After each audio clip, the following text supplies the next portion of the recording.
جیسے جیسے وقت گزر رہا تھا، آیان میرے لیے اتنی ہی زیادہ اہمیت رکھنے لگا تھا۔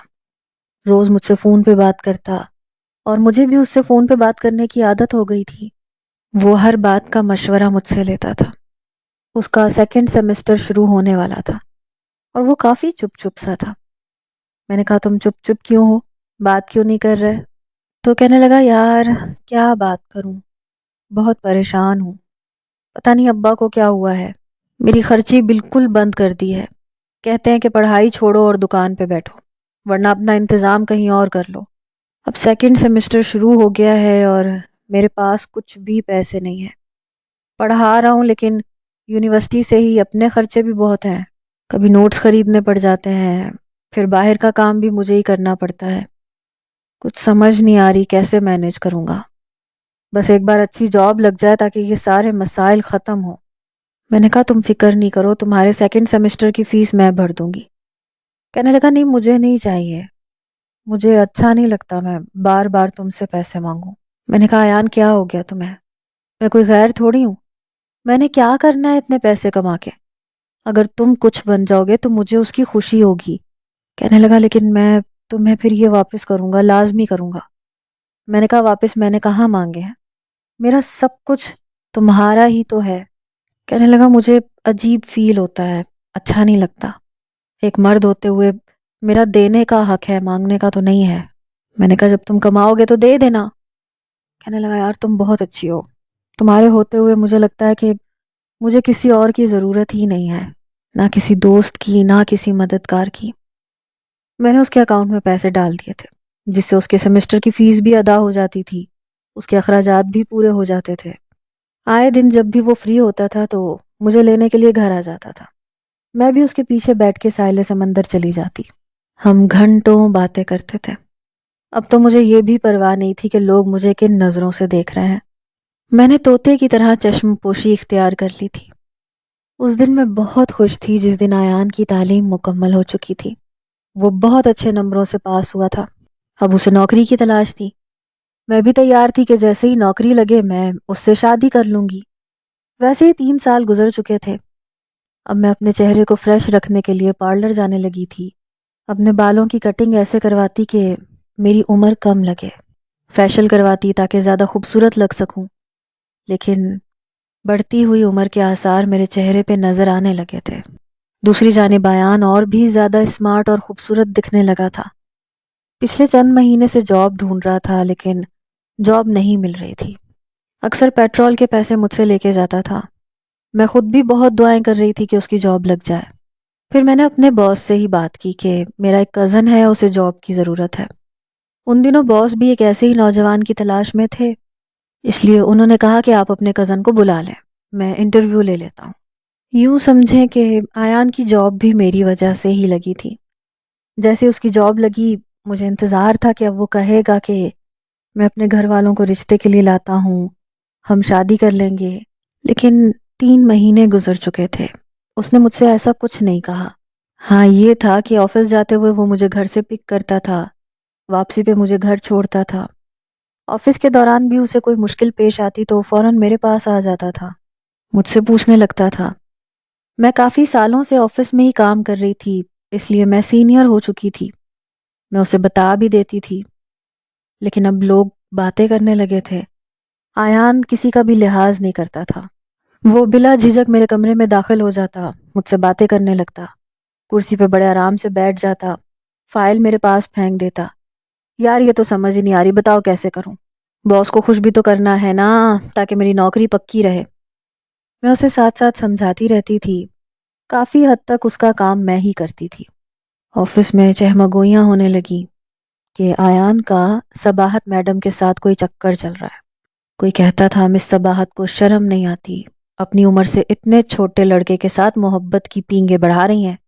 تب میں اسے کیا کہتی کہ میرا اس سے کتنا پرانا تعلق ہے۔ میں بہت کوشش کرتی تھی کہ میں چھوٹی لگوں لیکن لگ نہیں پا رہی تھی، مجبوراً مجھے ہی آیان سے کہنا پڑا۔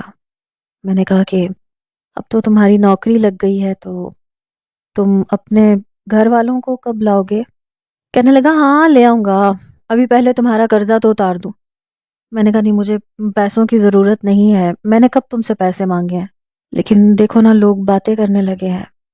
پہلے صرف محلے والے مجھے شک سے دیکھتے تھے، لیکن اب آفس میں بھی میری ریپیوٹیشن خراب ہو رہی ہے۔ کم از کم ہمارا رشتہ ہو جائے تو لوگوں کے منہ بند ہو جائیں گے۔ وہ کہنے لگا صباحت پلیز، تم لوگوں کی باتوں کی پرواہ مت کیا کرو۔ لوگوں کی عادت ہوتی ہے، انہیں بس موضوع چاہیے ہوتا ہے، جسے جو بکواس کرنی ہے کرنے دو۔ جب مجھے کوئی فرق نہیں پڑتا تو تمہیں بھی نہیں پڑنا چاہیے۔ وہ ایسے ہی میرا ہاتھ پکڑ کر مجھ سے کہتا، بڑی اپنائیت سے مجھے دیکھتا۔ میں کہتی کہ پھر بھی اب ہماری شادی ہو جانی چاہیے۔ کہنے لگا ہاں ٹھیک ہے، میں امی سے بات کروں گا۔ میں خوش ہو گئی۔ میری جان اس وقت نکلی جب اسے میری عمر بڑی نظر آنے لگی۔ اب میری عمر 30 سال ہو چکی تھی، بلکہ اس سے بھی زیادہ بڑھنے لگی تھی، اور عورت پہ بڑھاپا جلدی ہی وار کرتا ہے۔ میں نے اپنے بالوں پہ ڈائی لگوایا، اپنے آپ کو سجاتی سنوارتی۔ کم عمر نظر آنے کے چکر میں ہفتے میں 2 بار پارلر جانے لگی، کیونکہ کام کی ذمہ داری بھی بڑھ گئی تھی۔ مجھے اپنے کام کے ساتھ ساتھ آیان کا کام بھی دیکھنا پڑتا تھا۔ وہ نیا نیا تھا اور میں نہیں چاہتی تھی کہ اس کی ذرا سی کوئی غلطی باس کی نظروں سے گزرے اور اس کی نوکری چھوٹ جائے۔ 1 ہفتہ گزر گیا، 15 دن گزر گئے۔ آیان نے کوئی جواب نہیں دیا۔ البتہ جیسے اسے سیلری ملی تو اس نے مجھے 25,000 دیے۔ میں نے کہا یہ کیا ہے؟ کہنے لگا یہ رکھو، اور اب میں ہر مہینے 25,000 دیا کروں گا، اور آہستہ آہستہ تمہارا سارا قرضہ اتار دوں گا۔ میں نے کہا میں نے کب مانگے ہیں تم سے پیسے؟ کہنے لگا دینے تو ہے نا یار، رکھو پلیز، واپس نہیں کرنا۔ میں نے کہا تم نے اپنی والدہ سے بات کی ہے میری بات سن کے وہ مجھ سے نظریں چرانے لگا۔ میں نے کہا آیان پلیز مجھے بتاؤ۔ کہنے لگا امی نہیں مان رہی۔ میں نے کہا کیا مطلب ہے؟ تم کہہ رہے تھے تم منا لوگے۔ کہنے لگا کوشش کر تو رہا ہوں، اب ایک دم سے تو نہیں مانیں گی۔ میں نے کہا نہیں، یہ ایک دم ہے، میں سالوں سے تمہیں کہہ رہی ہوں، میں تم سے یہی پوچھ رہی ہوں کہ کتنا وقت لگے گا۔ کہنے لگا تم کیوں پریشان ہو رہی ہو، میں تو ہوں نا تمہارے ساتھ۔ میں نے کہا پھر تمہارے والدین کو بھی ماننا چاہیے۔ کہنے لگا ایک بات میری کان کھول کے سن لو، میرے گھر والے مانے یا نہ مانے، میں تم ہی سے شادی کروں گا۔ بس سن لیا، زیادہ پریشان ہونا چھوڑ دو، بس مجھے 1 ڈیڑھ سال جم کے کام کرنے دو، پھر میں کرائے پہ فلیٹ لوں گا اور ہم شادی کر لیں گے۔ میں نے کہا میرا گھر ہے نا، تم اکثر آتے جاتے ہو، اگر تم نے شادی اپنے والدین کی مرضی سے نہیں کرنی اور تمہیں لگتا ہے کہ وہ نہیں مانیں گے تو ہم شادی کر لیتے ہیں، تم میرے گھر پہ رہ لینا۔ میری بے بسی کی آخری حد تھی کہ میں اس کی منت سماجت کرنے پہ مجبور ہو گئی تھی۔ کہنے لگا ہرگز بھی نہیں، یہ میری انا پر بہت بڑی چوٹ ہوگی کہ میں تمہارے گھر پہ رہوں۔ میں جاب کر رہا ہوں نا، جیسے ہی نوکری میری جم جائے گی تو کرائے پہ گھر لے لوں گا، پھر میں ادھر تمہیں لے کے جاؤں گا جیسے سب مرد کرتے ہیں۔ پلیز مجھ پہ یہ ظاہر مت کرو صباحت کہ میں تم پر ڈیپینڈنٹ ہوں۔ میں نے کہا تم غلط سمجھ رہے ہو، بہت سے لوگ ہیں جو میاں بیوی دونوں کماتے ہیں اور گھر چلتا ہے، کوئی فرق نہیں پڑتا۔ کہنے لگا ہاں لیکن مجھے بہت فرق پڑتا ہے، پلیز صباحت مجھے سمجھنے کی کوشش کرو۔ انہی دنوں باس بیمار رہنے لگے۔ باس کی جگہ ان کی بیٹی آنے لگی۔ اس کا نام ندا تھا، بہت خوبصورت تھی، کم عمر تھی۔ باس اب کبھی کبھی ہی آفس آتے تھے، اس لیے سارا کام ندا سنبھال رہی تھی۔ جب سے ندا آفس میں آنے لگی تھی، ہمارے آفس کے کنوارے نوجوان اپنے دلوں کو تھام کے رہ گئے تھے۔ کہتے تھے باس کی بیٹی تو بڑی خوبصورت ہے، اگر ہمیں پسند کر لے تو مفت کی لاٹری لگ جائے گی۔ لیکن وہ لڑکی کافی مغرور قسم کی تھی، اپنے کام سے کام رکھتی تھی۔ شروع میں تو میں نے ہی اس کی کافی مدد کی کیونکہ وہ کام سے نا واقف تھی، لیکن بہت جلدی سیکھ گئی تھی۔ انہی دنوں مجھے بخار ہو گیا، میں 1 ہفتہ آفس نہیں گئی۔ آیان ہی مجھے ڈاکٹر کے پاس لے کے گیا۔ بخار نے جیسے مجھے نچوڑ کے رکھ دیا۔ حالانکہ صبح شام وہ روز آتا تھا، کبھی میرے لیے پھل لے کے آتا تھا، کبھی کھانے کی کوئی چیز لے کے آتا تھا، مجھے میڈیسن بھی خود نکال کے دیتا تھا۔ پھر کہنے لگا کہ اس بخار نے تو تمہیں بوڑھا کر دیا۔ یہ کہتے ہوئے وہ ہنسنے لگا، پتہ نہیں کیوں، لیکن اس کے منہ سے یہ بات سن کے مجھے بڑا عجیب لگا۔ میں نے کہا مجھے پریشان مت کرو۔ کہنے لگا اچھا ٹھیک ہے، میرے سامنے دوائی کھاؤ، پھر میں چلا جاؤں گا۔ کہنے لگا تمہیں پتہ ہے میں نے تمہاری مدد کے بغیر میٹنگ کی اور میٹنگ کامیاب رہی، بہت خوش ہو کے بتا رہا تھا۔ میں نے کہا کہ یہ تو اچھی بات ہے۔ میں ساتھ ساتھ کھانس بھی رہی تھی، طبیعت بہت زیادہ خراب تھی۔ کہنے لگا تمہیں چائے بنا دوں؟ میں نے کہا نہیں، تم بتاؤ کہ پھر آگے کیا ہوا؟ کہنے لگا باس کی بیٹی مجھ سے بہت خوش ہے، کہتی ہے کہ آپ بہت جلدی کامیابی حاصل کر لیں گے۔ تمہیں پتہ ہے جب میں آفس سے باہر آ رہا تھا تو وہ بھی باہر نکل رہی تھی، مجھے دیکھ کے مسکرانے لگی، کہنے لگی اگر آپ فری ہیں تو مل کے کافی پیتے ہیں۔ میں نے کہا تو پھر تم نے کیا کہا؟ کہنے لگا میں نے کیا کہنا تھا، ایسا چانس بار بار تو نہیں ملتا ہے نا، باس کی بیٹی کے ساتھ کافی پی کے آ رہا ہوں، اور بل بھی اسی نے دیا تھا۔ وہ یہ سب مجھے بتا رہا تھا لیکن پتہ نہیں مجھے کچھ ہوا تھا۔ کہنے لگا ویسے ہے بڑی ٹائٹ چیز، قسم سے بڑی پیاری اور خوبصورت ہے نا؟ وہ مجھے سے پوچھ رہا تھا۔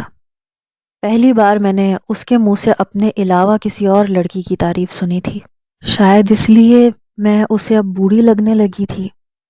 کافی دیر وہ میرے پاس بیٹھا رہا لیکن باتیں باس کی بیٹی کی ہی کر رہا تھا۔ کہنے لگا مجھے نہیں پتا تھا کہ اس کے بال اتنے لمبے ہیں۔ یہ سن کے میں نے کہا میرے سر میں درد ہو رہا ہے، میں سونا چاہتی ہوں، ایان تم گھر جاؤ۔ کہنے لگا اچھا ٹھیک ہے تم آرام کرو۔ یہ کہہ کے وہ جا چکا تھا لیکن پتہ نہیں کیوں مجھے رونا آ رہا تھا، بہت رونا آ رہا تھا۔ میں اپنے آنسوؤں پہ ضبط نہیں کر پائی۔ ایسی تعریفیں کبھی وہ میری کیا کرتا تھا، کہتا تھا صباحت تم بہت خوبصورت ہو، میں نے آج تک تم جیسی خوبصورت لڑکی نہیں دیکھی، جتنی خوبصورت ہو اتنی ہی با حیا ہو، شریف ہو، میں تمہاری شرافت پہ مرتا ہوں، دیوانہ ہوں تمہارا۔ آج پہلی بار اس کے منہ سے میں نے ندا کی تعریفیں سنی تھی۔ جب تک بیٹھا رہا ندا ندا کرتا رہا۔ میں اپنے بیڈ سے کھڑی ہوئی، سامنے آئینے کے پاس آئی، اپنے آپ کو غور سے دیکھنے لگی۔ آنکھوں کے نیچے گہرے ہلکے رنگت پیلی ہو چکی تھی، سامنے سر کے بال جڑوں سے سفید سفید نظر آ رہے تھے۔ آہستہ آہستہ مجھے لگنے لگا جیسے میرا چہرہ جھریوں سے بھرنے لگا ہے۔ میں نے اپنے ہاتھ دیکھے جو سفید کی جگہ پیلے لگنے لگے تھے۔ 8 دن سے میں بخار میں مبتلا تھی۔ میں یہ نہیں کہتی اس نے میرا خیال نہیں رکھا، بہت خیال رکھا، کبھی ناشتہ بنا کے دیتا تھا، کبھی چائے دیتا تھا، کبھی کھانا لے کے آتا تھا، کبھی پھل کاٹ کے دیتا تھا، لیکن اب وہ مجھے ان نظروں سے نہیں دیکھتا تھا جیسے پہلے کبھی دیکھا کرتا تھا۔ مجھے اپنا آپ بہت بوڑھا بوڑھا لگنے لگا، پتہ نہیں کیوں رونا آ رہا تھا۔ اس دن میں بہت روئی۔ اگلے روز آفس گئی تو سب میری خیریت پوچھ رہے تھے، سبھی کہہ رہے تھے کہ بہت کمزور لگ رہی ہو۔ میں نے دیکھا تو ایان اپنے کیبن پہ نہیں بیٹھا تھا۔ میں نے کہا ایان کہاں ہے؟ تو میرے کولیگز کہنے لگے کہ وہ ندا میڈم کے کمرے میں ہے۔ یہ سن کر میرا دل کسی نے مٹھی میں دبوچا تھا۔ میں اپنے کمرے میں جا کے بیٹھ گئی۔ میرے شیشے کے دروازے سے سامنے اسی کا کیبن نظر آتا تھا، جہاں بیٹھ کے وہ مجھے اشارے بازیاں کرتا رہتا تھا اور اپنا کام بھی کرتا رہتا تھا۔ اور اب 2 گھنٹے ہو چکے تھے وہ اپنے کیبن میں بیٹھا نہیں تھا، نہ کام کر رہا تھا۔ پھر میں نے دیکھا وہ ندا کے ساتھ آفس سے باہر جا رہا تھا۔ پتہ نہیں کیوں مجھے بے چینی سی ہونے لگی۔ میں نے اپنے کمرے سے باہر آ کے پھر پوچھا کہ یہ ایان ندا میڈم کے ساتھ کہاں گیا ہے؟ تو میری کولیگ کندھے اچکا کے کہنے لگی کہ یہ تو روز کی روٹین ہے، مجھے تو لگتا ہے ایان اور ندا کے بیچ میں کچھ چل رہا ہے۔ یہ سن کے میرا چہرہ دھواں دھواں سا ہونے لگا۔ میں جیسے ہی واپس اپنے کمرے کی طرف پلٹی تو پیچھے سے ہنسنے کی آوازیں آنے لگی۔ ایک نوجوان کہنے لگا لگتا ہے میم صباحت کو زور کا جھٹکا بڑی زور سے لگا ہے، 440 واٹ کا۔ وہ کہنے لگا ارے یار یہ جو ایان ہے نا بڑا لکی ہے، ہر ایک کے ساتھ چانس مارتا ہے۔ پہلے میم صباحت کے پیچھے پیچھے رہتا تھا، اب دیکھا کہ اس سے اچھی اور موٹی اسامی سے لائن دینے لگی ہے تو ندا کے پیچھے بھاگنے لگ گیا۔ ایک ہم ہے، ہمیں کوئی لفٹ ہی نہیں کرواتا۔ میری آنکھوں سے آنسو جاری ہو گئے۔ میں اپنے کمرے میں آ کے بیٹھ گئی، فائلیں چیک کرنے لگی، اپنے دل کو یہ سمجھانے لگی کہ وہ ایسا نہیں کر سکتا، وہ تو مجھ سے بہت محبت کرتا تھا۔ کچھ دیر بعد ناصر میرے کمرے میں آیا۔ یہ وہی نوجوان تھا جس نے کبھی مجھے پروپوز کیا تھا۔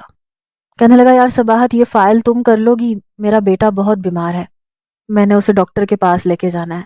میں نے کہا ہاں یہاں رکھ دو، میں کر لوں گی۔ وہ اپنی فائلیں رکھ کے جا چکا تھا۔ میں اس آفس میں سینئر کی حیثیت سے بیٹھتی تھی۔ ایک گہری ٹھنڈی سانس میں نے لی۔ میں سوچنے پہ مجبور ہو گئی کہ کاش میں نے ناصر کی بات مان لی ہوتی تو آج میں اس کی بیوی ہوتی، میرا بھی ایک بیٹا ہوتا، اولاد ہوتی، میرا گھر ہوتا۔ میں نے اچھا نہیں کیا۔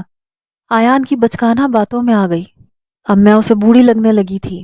اس کی دلچسپی مجھ میں سے ختم ہو کے ندا کی طرف جانے لگی تھی۔ ظاہر ہے وہ امیر تھی، دولت مند تھی، مجھ سے کہیں زیادہ خوبصورت تھی اور کم عمر بھی تھی۔ سچ پوچھیں تو ایان کا جوڑ تو وہی تھی۔ ایان بھی بہت پرکشش شخصیت کا مالک ہو چکا تھا۔ ہنستا تھا تو گال پہ بہت پیارا سا ڈمپل پڑتا تھا۔ لڑکیاں اس پہ فدا تھیں، پھر ندا کیوں نہ فدا ہوتی۔ اب یہ روز کی روٹین بنتی جا رہی تھی۔ ندا اور ایان کا زیادہ تر وقت ایک دوسرے کے ساتھ گزرنے لگا۔ ایک بار آفس کی چھٹی ہوئی تو میں جیسے ہی باہر نکلی، ایان اپنی بائک کے بجائے ندا کی گاڑی میں بیٹھ رہا تھا۔ اس نے مجھے دیکھا، پھر بلند آواز میں کہنے لگا، یار تم بس میں چلی جاؤ، مجھے دیر ہو جائے گی۔ کافی عرصے بعد میں بس میں بیٹھی، ورنہ مجھے پک اینڈ ڈراپ وہی کرتا تھا۔ میں بس پہ واپس آئی تھی، لیکن اب مجھے بس میں کھڑا ہونا بھی نہیں آتا تھا۔ ایان جتنے نوجوان بھی میرے برابر میں کھڑے تھے، انہی میں سے ایک جیسی ہی سیٹ خالی ہوئی تو اس پہ بیٹھنے لگا۔ اس کا دوست اس سے کہنے لگا، یار آنٹی کو بیٹھنے دو، کب سے کھڑی ہیں۔ وہ بالکل ایان کی عمر کا ہوگا۔ مجھے کہنے لگا، آنٹی آپ بیٹھ جائیں۔ اس کے منہ سے آنٹی سن کے مجھے اپنا آپ بہت زیادہ بڑا لگنے لگا۔ شاید میں نے ڈائی کلر نہیں کروایا تھا، فیشل نہیں کروایا تھا، لیکن سچ تو یہ تھا کہ میری عمر بڑھنے لگی تھی۔ یہ وہی حقیقت ہے جس سے میں نے 5-6 سال پہلے ایان کو روشناس کروایا تھا، لیکن اس وقت وہ کچھ سننے کو تیار نہیں تھا، اور آج شاید میں اسے بوڑھی لگنے لگی تھی، بڑی لگنے لگی تھی۔ اس پر کیے سارے احسانات مجھے یاد آنے لگے۔ ابھی تک اس نے میرا قرضہ بھی نہیں اتارا تھا، کیونکہ وہ لاکھوں میں تھا۔ میں جب گھر آئی تو اپنے اندر تھکان سی محسوس ہو رہی تھی۔ ابھی بھی میں مکمل طور پہ صحت یاب نہیں ہوئی تھی۔ بس اپنے لیے ایک چائے کا کپ بنایا اور آنسوؤں کے ساتھ پیا۔ رات کو ایان کی کال آئی تو نہ چاہتے ہوئے بھی میں نے فون اٹھا لیا۔ کہنے لگا، یار بہت تھک چکا ہوں، تمہیں پتہ یہ ندا کی بچی مجھے تھکا کے رکھ دیتی ہے، لیکن آج میں نے بھی اسے کھانا کھلایا تھا، کھا نہیں رہی تھی، کہہ رہی تھی کہ میں ہمیشہ 5 اسٹار ہوٹل میں کھانا کھاتی ہوں۔ میں نے کہا لیکن میرے ساتھ تمہیں یہ کھانا کھانا پڑے گا، تمہیں پتہ ہے میری خاطر اس نے ڈھابے کا کھانا کھایا۔ پھر ہنسنے لگا۔ میں نے کہا اچھی بات ہے۔ کہنے لگا اور کیا، یہ امیر لڑکیاں نا نازک ہوتی ہیں اسی طرح۔ پھر کہنے لگا تمہاری طبیعت اب کیسی ہے؟ میں نے کہا ہاں میں بالکل ٹھیک ہوں۔ کہنے لگا اچھا ٹھیک ہے یار، میں بہت تھک گیا ہوں، میں سو جاؤں۔ میں نے کہا مجھ سے کیوں پوچھ رہے ہو، نیند آ رہی ہے تو سو جاؤ، میں نے تو تمہیں نہیں کہا کہ مجھ سے فون پہ باتیں کیا کرو۔ کہنے لگا کیا کروں، تمہاری عادت ہو گئی ہے، تم سے بات نہیں کرتا نا تو لگتا ہے کہ دن اچھا گزرا ہی نہیں ہے۔ میں نے کہا نہیں، میں جانتی ہوں دن تو تمہارے بہت اچھے گزر رہے ہیں، میں بھی تھک چکی ہوں، اب مجھ سے رات کو دیر تک جاگا نہیں جاتا۔ میں بھی سونے ہی والی تھی۔ ٹھیک ہے تم بھی آرام کرو۔ میں نے فون بند کر دیا۔ ایک بار میں آفس میں فائل دکھانے کے لیے ندا کے کمرے میں جانے لگی۔ میں نے پتہ نہیں کیوں کام کی مصروفیت کی وجہ سے بنا دستک دیے دروازہ کھول دیا، لیکن جیسے ہی دروازہ کھولا سامنے کا منظر دیکھ کر میں پتھر کی ہو گئی، کیونکہ ایان اور ندا قابل اعتراض حد تک ایک دوسرے کے قریب تھے، اتنا قریب کہ انہیں دیکھ کر میں نے شرم سے آنکھیں جھکا لیں۔ جیسے ہی ایان کی نظر مجھ پہ پڑی، ندا کی نظر مجھ پہ پڑی، وہ دونوں پیچھے ہٹ گئے۔ ایان مجھے دیکھ رہا تھا۔ میں نے زور سے کمرے کا دروازہ بند کر دیا، فائلیں جا کے اپنے کمرے میں پھینکی اور آفس سے باہر نکل گئی۔ کچھ ہی دیر بعد ایان میرے پیچھے آیا، کہنے لگا صباحت میری بات سنو۔ میں نے کہا ڈونٹ ٹچ می۔ کہنے لگا اچھا میری بات تو سنو۔ کیوں ناراض ہو یار، بات تو سنو۔ میں نے فوراً سے لفٹ کھولی اور لفٹ کے اندر چلی گئی۔ اس سے پہلے کہ وہ لفٹ میں آتا میں لفٹ بند کر چکی تھی۔ میں اپنے آنسو صاف کر رہی تھی۔ میں جلدی سے باہر نکلی، وہ مجھے صباحت صباحت پکارتا رہ گیا، لیکن میں تیزی سے بس اسٹاپ پہ پہنچی اور اپنی مطلوبہ بس پہ چڑھ گئی۔ لیکن میں اپنے گھر نہیں گئی تھی، میں دوسری بس پکڑ کے ساحل سمندر چلی گئی۔ سمندر کے سامنے بیٹھ کے آنسو بہاتی رہی۔ میں جانتی تھی جھوٹے بہانے بنائے گا، مجھ سے شادی نہیں کرنا چاہتا، تبھی تو اپنے والدین کو میرے گھر نہیں لے کے آیا، کیونکہ اب وہ سمجھدار ہو گیا ہے، میچور ہو گیا ہے، اب اسے ندا اچھی لگنے لگی ہے اور عقل مند بھی تو ہو گیا ہے۔ جانتا ہے ندا سے شادی کرنے سے اسے خوبصورت بیوی کے ساتھ ساتھ بینک بیلنس بھی ملے گا، جو مجھ سے شادی کرنے پہ نہیں ملے گا۔ مجھ جیسی بوڑھی کنواری لڑکی کے ساتھ ایک پرانا سا گھر اب شاید آیان ڈیزرو نہیں کرتا۔ رات 9-10 بجے تک میں ساحل سمندر پہ بیٹھی رہی۔ میں نے موبائل جب پرس میں سے نکال کے دیکھا تو آیان کی بہت سی مس کالز آئی ہوئی تھی، میسیجز بھی آئے ہوئے تھے۔ میں نے اسلام آباد کی ایک کمپنی میں اپلائی کیا ہوا تھا، میں چاہتی تھی کہ وہاں جاب لگ جائے تو آیان کو بتاؤں گی اور پھر اس کی جاب بھی وہاں لگوا دوں گی۔ ابھی رات کو ہی مجھے وہاں سے رپلائی آیا کہ آپ کی جاب کنفرم ہو چکی ہے۔ آج اسے یہی خوشخبری سنانی تھی، لیکن جس حقیقت سے اس نے مجھے روشناس کروایا، میرے پاس کہنے کے لیے کچھ نہیں رہا۔ میں نے اپنی ٹکٹ کنفرم کروائی، رات کو 10 بجے میں گھر پہنچی۔ میری پڑوس کی خواتین کہنے لگیں کہ وہ آیان بار بار تمہارا پوچھ رہا تھا، تم کہاں تھی؟ میں نے کہا کہیں نہیں تھی۔ میں نے گھر کی بیرونی دروازے کا تالا کھولا اور اندر آ گئی، دروازہ بند کر دیا، اپنی پیکنگ کی۔ صبح صبح میری اسلام آباد کی فلائٹ تھی، میں 7 بجے گھر سے نکل چکی تھی۔ گھر کو تالا لگایا، کسی سے کچھ نہیں کہا، کچھ نہیں بتایا، اور میں چپ چاپ اسلام آباد چلی گئی۔ جاب کے ساتھ ساتھ مجھے وہاں گھر بھی مل چکا تھا۔ آیان کی اچانک کتنی کالز آ چکی تھیں، میں نے سم نکالی اور پھینک دی۔ میں اس کے منہ سے یہ نہیں سننا چاہتی تھی کہ صباحت، میں نے تم سے جو کی وہ جذباتی محبت تھی اور میں تمہیں چھوڑنا چاہتا ہوں۔ میں اس کے منہ سے اگر یہ الفاظ سنتی تو شاید مر جاتی، اس لیے میں نے اسے خود ہی چھوڑ دیا۔ اپنے دل میں یہ ملال تو نہیں تھا کہ ایک نوجوان کی ٹھکرائی ہوئی ہوں، حالانکہ سچ تو یہی تھا، اپنی آنکھوں سے دیکھ چکی تھی، لیکن اپنے دل کی تسلی بھی تو چاہیے تھی۔ عورتوں میں بھی انا ہوتی ہے، اور جب ان کی انا ہرٹ ہوتی ہے تو کبھی کبھی وہ سہ نہیں سکتی، مر جاتی ہیں وہ، اور میں وقت سے پہلے مرنا نہیں چاہتی تھی۔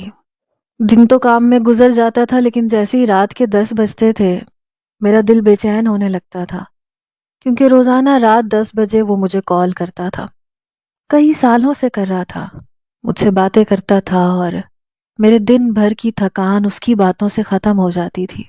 وقت بڑی تیزی سے گزرنے لگا، دن مہینوں میں، مہینے سالوں میں بدلنے لگے۔ میں نے گنتی رکھنی چھوڑ دی تھی، اب میں نے اپنے بالوں کو کلر کرنا بھی چھوڑ دیا تھا، پارلر جانا بھی چھوڑ دیا تھا، کیونکہ اب مجھے ضرورت نہیں رہی تھی، مجھے اپنی عمر کو چھپانے کی ضرورت نہیں رہی تھی۔ 10 سال گزر گئے۔ میں نے یہ روٹین بنا لی تھی، جیسے ہی آفس سے آتی تھی کھانا کھا کے اپنے فلیٹ کے قریبی گارڈن میں جا کے بیٹھ جاتی تھی، چھوٹے چھوٹے بچوں کو دیکھنے لگتی، کبھی نوجوانوں کو، شاید کسی نہ کسی میں آیان کی کوئی نہ کوئی جھلک نظر آ جاتی تو دل کو تسلی بھی ہو جاتی تھی۔ ان 10 سالوں کے بیچ میں میری عمر کے کئی نوجوانوں نے مجھے ڈھکے چھپے الفاظ میں شادی کی آفر کی تھی، لیکن میں نے پتہ نہیں کیوں انکار کر دیا۔ کوئی ایسا تھا جس کی بیوی مر چکی تھی، چھوٹے چھوٹے بچے تھے، کوئی ایسا تھا جس کی بیوی کے مرنے کے بعد ان کی جوان اولاد نے باپ کو بے آسرا چھوڑ دیا تھا اور وہ چاہتا تھا کہ میں اس کا سہارا بن جاؤں، لیکن میں سب کو انکار کرتی رہی۔ ایسا لگتا تھا جیسے وہ ابھی بھی میرے اندر کہیں چھپا بیٹھا ہے، جو کہتا تھا صباحت پلیز انکار کر دے، میں آپ کے بغیر نہیں رہ سکتا۔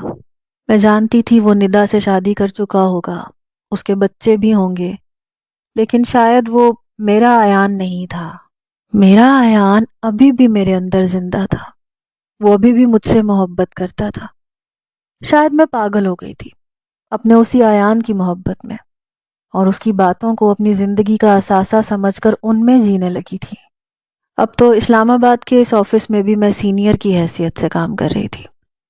جب ایک میٹنگ میں مجھے باس کے ساتھ جانا پڑا، لیکن سامنے میٹنگ ممبران میں بیٹھے ہوئے لوگوں میں سے بیٹھے ایک شخص پہ جا کے میری نظریں ٹک گئیں۔ وہ بھی مجھے ہی دیکھ رہا تھا، میری نظریں اس شخص پہ تھیں اور وہ ٹک ٹکی باندھے مجھے بڑی حیرت سے دیکھ رہا تھا۔ میں حیران تھی کیونکہ اس کی کنپٹیوں کے بال سفید تھے، سر کے بال بھی کافی سفید تھے، بنا پلکیں جھپکائے مجھے دیکھے جا رہا تھا۔ میں نے فوراً سے نظریں چرائیں، اپنے باس کے ساتھ جا کے بیٹھ گئی۔ میٹنگ کے دوران بھی اس کی نظریں مجھے اپنے چہرے پہ چبھتی ہوئی محسوس ہو رہی تھیں۔ جیسے ہی میٹنگ ختم ہوئی میں فوراً سے باہر آئی، باس کے بغیر نیچے اپنی گاڑی میں بیٹھ کے اپنے فلیٹ میں آ گئی۔ پتہ نہیں وہ کیوں آیا تھا میرے سامنے۔ میں جانتی تھی وہ میرے پیچھے نہیں آئے گا، کیونکہ اب اس کے پیروں میں اس کی بیوی اور بچوں کی زنجیریں پڑ چکی تھیں، لیکن پھر بھی پتہ نہیں کیوں میں اس سے بھاگ کے آ گئی۔ میں اس کا سامنا نہیں کرنا چاہتی تھی۔ شام ہوتے ہی میرا دل بے چین ہونے لگا۔ میں قریبی پارک میں جا کے بیٹھ گئی، بچوں کو دیکھ رہی تھی۔ دماغ ادھر ہی لگا ہوا تھا کہ کیا تھا وہ میرے سامنے نہ آتا، باقی کی عمر بھی یوں ہی گزر جاتی۔ پتہ نہیں سوچے ماضی کی طرف جانے لگی، سب کچھ یاد آنے لگا۔ جب مجھے لگا جیسے میرے ہاتھ پر کسی نے ہاتھ رکھا ہے، میں جھٹکے سے پیچھے ہٹی، اپنا ہاتھ پیچھے کرنے لگی، تبھی کسی نے مضبوطی سے میرا ہاتھ پکڑ لیا۔ جب میں نے ڈرتے ہوئے اپنے برابر میں بیٹھے شخص کو دیکھا تو وہ وہی تھا۔ میں نے کہا، ایان میرا ہاتھ چھوڑو۔ کہنے لگا، کیوں؟ تاکہ تم پھر سے بھاگ جاؤ اور میں تمہیں پاگلوں کی طرح ڈھونڈتا پھروں۔ وہ بڑے غصے میں تھا، آنکھوں میں آنسو جھلملا رہے تھے۔ کہنے لگا، صباحت تمہیں مسئلہ کیا ہے؟ تم پلٹ کر نہیں دیکھتی، اور مجھے تمہاری یہ عادت بہت زہر لگتی ہے۔ میں نے کہا، پلٹ کے دیکھنے کے لیے کچھ رہ ہی نہیں گیا۔ ایان میں تمہارے پاؤں کی زنجیر بن کے نہیں رہنا چاہتی تھی۔ میں جانتی تھی تم ندا سے محبت کرتے ہو، اس کے ساتھ تمہاری زندگی مجھ سے زیادہ اچھی گزر سکتی ہے۔ تمہاری یہ دوسری عادت ہے جو مجھے زہر لگتی ہے۔ تم خود ہی سے سوچ لیتی ہو۔ کتنے فون کیے تمہیں اندازہ ہے؟ میں نے کہا، بات پرانی ہو گئی ہے، میں گڑے مردے اکھیڑنا نہیں چاہتی۔ وہ کہنے لگا، میں پچھلے 10 سال کے ایک ایک لمحے کا حساب لینے کے لیے آیا ہوں، اور سود سمیت تم سے وصول کر کے جاؤں گا۔ میں نے کہا، میں تم سے پہلے ہی کہہ چکی ہوں، میں تم سے بہت بڑی ہوں۔ میں اسے کہنا چاہتی تھی کہ میں جانتی تھی کہ تم پچھتاؤ گے، لیکن اس نے میرے منہ پہ ہاتھ رکھ دیا، پھر میرے قریب آ کے بیٹھ گیا۔ اپنے موبائل سے اس نے فرنٹ کیمرہ کھولا۔ کہنے لگا، پتہ ہے کیا لگتا ہے؟ کہنے لگا، یہ دیکھو، تمہاری محبت نے مجھے عمر سے پہلے بوڑھا کر دیا۔ اور بھی امتحان چاہیے تمہیں تو بتا دو۔ میں نے اسے حیرت سے دیکھا۔ کہنے لگا، میں نے کبھی تمہارے علاوہ کسی سے محبت نہیں کی۔ تمہاری جگہ ابھی بھی خالی ہے۔ میں نے ندا سے شادی نہیں کی، محبت وہ مجھ سے کرتی تھی، میں اس سے نہیں کرتا تھا۔ اس دن جو کچھ تم نے کمرے میں آدھا ادھورا دیکھا وہ ندا کی زبردستی تھی۔ وہ میرے قریب آئی تھی، میں اس سے اپنا دامن بچانے کی کوشش کر رہا تھا، اس لیے میں نے اس کے دونوں ہاتھ پکڑ رکھے تھے، اسے خود سے پیچھے کرنے کی کوشش کر رہا تھا۔ میں اسے یہی بتا رہا تھا کہ میں صرف صباحت سے محبت کرتا ہوں، لیکن تم آ گئی، دیوانوں کی طرح تمہارے پیچھے بھاگا تھا، لیکن تم نے میری بات نہیں سنی، بھاگ گئی تم۔ تمہارے گھر بیٹھا رہا، تمہارا انتظار کرتا رہا، تم نے فون تک نہیں اٹھایا، اور پھر پتہ نہیں کہاں چلی گئی، کہاں دفع ہو گئی۔ دوسرے دن آیا تو گھر پہ تالا لگا ہوا تھا۔ مسلسل تمہیں کال کرتا رہا، تمہارے گھر کے چکر کاٹتا رہا، تم پتہ نہیں کہاں چلی گئی تھی۔ پھر مجھ سے کہنے لگا، کیوں گئی تھی؟ تمہیں میری بات پہ اعتبار نہیں تھا؟ میں تمہارے لیے الو کا پٹھا تھا؟ میں کہتا تھا کہ پلیز مجھ پہ اعتبار کرو، لوگوں کا کام ہے باتیں کرنا، محلے والے کیا کہیں گے، آفس والے کیا کہیں گے، یہ کیا کہیں گے، میرے گھر والے کیا کہیں گے۔ لوگ کبھی کسی کو جینے نہیں دیتے۔ میں ابھی بھی وہی ہوں جہاں پہلے تھا۔ خدا کے لیے میری محبت کی مجھے اتنی بڑی سزا مت دو۔ جو آگے کی زندگی بچ گئی ہے نا، اسے اپنے سنگ گزار لینے دو۔ میں حیران تھی کہ کیا وہ سچ میں مجھ سے محبت کرتا تھا؟ ابھی تک میرے انتظار میں تھا۔ میں نے اس کا ہاتھ تھام لیا، میں رونے لگی۔ آنسو اس کے بھی بہہ رہے تھے، لیکن بار بار صاف کر رہا تھا۔ کہنے لگا، کل تمہارے گھر مولانا صاحب کو لے کے آؤں گا، زیادہ نخرے مت دکھانا۔ وہ ابھی بھی ویسا ہی تھا، لیکن مجھے اس بات کا افسوس ضرور ہوا تھا کہ مجھے ایک بار اس کی بات سننی چاہیے تھی۔ آپ کا کیا خیال ہے؟ کبھی کبھی ہم لوگوں کی باتوں کی وجہ سے دوسروں کی محبت پہ شک کرنے لگتے ہیں، حالانکہ ابھی بھی ایسے لوگ ہیں جو سچی محبت کرتے ہیں۔ آپ بتائیے، کیا ایان جیسے لوگ ابھی بھی دنیا میں ہوتے ہیں، یا صرف یہ میرا ہی نصیب تھا؟ کمنٹ میں اپنی رائے ضرور دیا کریں، ہمیں آپ کے کمنٹس کا شدت سے انتظار ہوتا ہے۔ تاکہ ہمیں یہ پتہ چل سکے کہ ہماری محنت آپ کو کیسی لگ رہی ہے۔ بہت شکریہ، اللہ حافظ۔